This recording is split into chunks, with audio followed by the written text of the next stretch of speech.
the presence of the Lord is in this place. Is it not? Amen.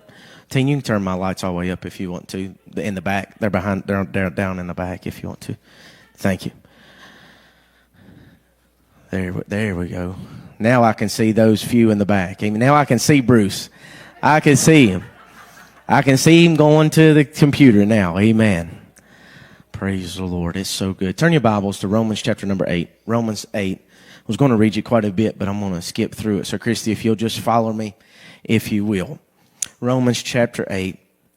We're going to begin reading at verse number 28. If you don't have your Bible, you can look up here. Romans chapter 8, verse number 28. And we know that God causes all things to work together for good to those who love God, to those who are the called according to his purpose. Jump down to verse 31 for me.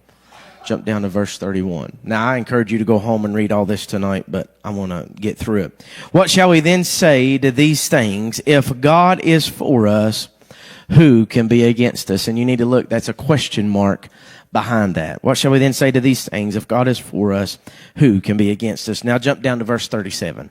Jump down to verse 37 for me. But in all things, we overwhelmingly conquer through him who loved us. In verse 38 and 39. For I am convinced that neither death, nor life, nor angels, nor principalities, nor things present, nor things to come, nor powers, nor height, nor depth, nor any other created thing will be able to separate us from the love of God, which is in Christ Jesus our Lord. And if you've been saved any time, you have these scriptures marked in your Bible, because it's just some great promises to you and I.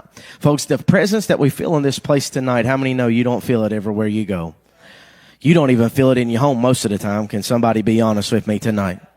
I mean, hell is everywhere we go. There's hell at work. There's hell at school. There's hell at home. There's hell in Walmart. There's hell in family vacations. I mean, there's hell at family reunion. Who likes to go to a family reunion? If you do, you're weird. I mean, it's just a mess.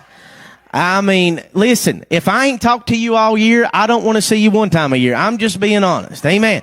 It's a disaster going to a family reunion. I mean, there's hell everywhere. Everybody tells you how bad their life is if you've been there. Woe is me. And it feels like you can't get away from the negativity.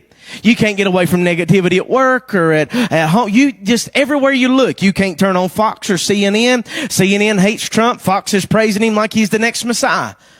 I mean, you can't get away from nothing. I mean, it's everywhere we go. You can't even watch sports now without having the negativity through in your face. God help me. I'm going to be good tonight. I promise. And we read these scriptures and we say, God, we can't feel your spirit 95% of the time, folks. But most of the time we're in the valley instead of on the mountaintop. Most of the time we live in the valley and we're looking at the mountain and say how good it would be to be up there one day. Sometimes we get so down and out, we wonder, where is God? Where is his spirit? Is he even caring about us anymore? Have you ever been there? Most of the time our lives feel like devastation. There's all around us. Most of the time we feel like our life is in shambles. Our kids are in shambles. Our paychecks are in shambles because the IRS loves to take our money. Somebody say amen to that. I got a loud amen. We got some working people in this house. Amen. But it just seems like everything is going wrong in our lives. And it seems like hell is all around. Sometimes devastation that we go through comes from us. Sometimes you make stupid decisions. Now, I know I'm just talking to me because I know y'all sanctified and smart folk and you never make a bad decision. But I'll just preach on me. I make a lot of dumb decisions. Just ask my wife. Don't say nothing. Don't say nothing. But sometimes our devastation comes from outside sources. Amen. Somebody should have said amen, because some of us has got so many knives in our back we don't know which way we're coming or going. Oh, well, I'll say amen anyhow. And while we're in the midst of this devastation, it is hard to see the purpose for what we are going through. It is hard for us to see or feel God in this situation. We get to a place where we feel like there is no hope. How many's ever been there? Where there's no hope. There's no hope for tomorrow. We get to the place where we feel like God has forsaken us. Now, you need to be honest with yourself. When you go in your prayer closet, you're not going in there like a lion. You're going in there like a whoop pup crying, wondering where God is at.